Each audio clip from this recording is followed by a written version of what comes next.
Татарин, актор і виконавець народних пісень Муедзин Асан Білялов отримав іменний годинник від псевдолідера Криму Сергія Аксьонова. Церемонія відбулася до Дня Конституції Росії. Білялов телефоном нам повідомив, годинник йому вручили за вклад у розвиток кримсько-татарської культури.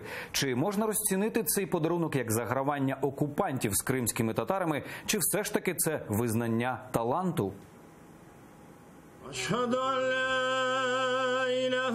Голос Асана Білялова, який закликає до молитви, знає кожен мусульманин одного з мікрорайонів Сімферополя. Задался себе вопросом, а для чего мне Аллах дал такой голос? Наверное, одна из причин – это для того, чтобы читать азан. И вот задался такой целью – узнать правильно, как его прочитать, как красиво его прочитать. Українці знають співака за участю та перемогою у музичному шоу «Народна зірка» у 2011 році.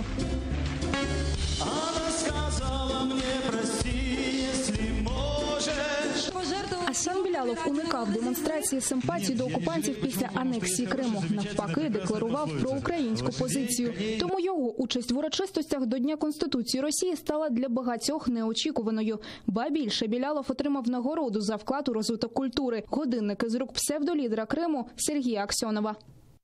Я не воспринимаю эту награду как свою собственную, свою личную. Это награда всего нашего театра. Спасибо. Асан Білялов працює у тому самому кримсько-татарському музично-драматичному театрі, колектив якого став незручним для Кремля через свою незалежність та непідкупність. Директора звільнили, частина колективу пішла з ним, а от Асан Білялов залишився.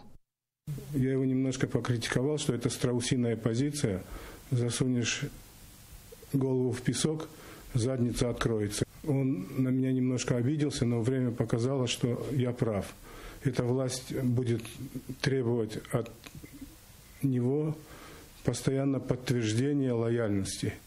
Асан Білялов телефоном пояснив, годинник йому вручили не тому, що він перейшов на сторону кримських окупантів, а за вклад у розвиток кримсько-татарської культури. В самому годиннику у нього потреби немає.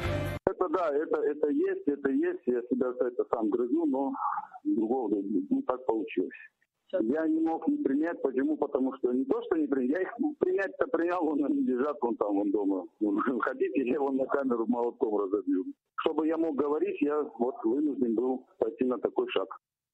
Заступник голови Меджлісу Ахтем Чийгоз вважає, Білялова просто використали для яскравої картинки, щоб продемонструвати, як російська влада цінує кримсько-татарський народ.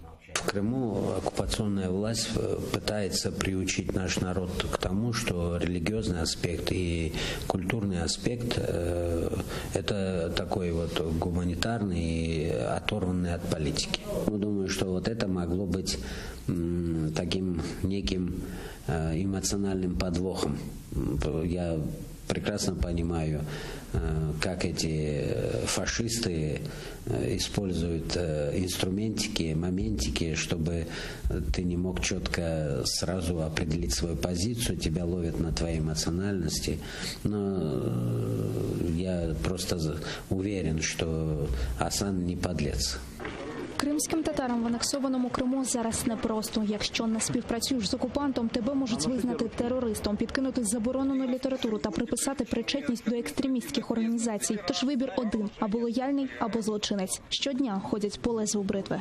Ріана Алієва, Заман, АТР.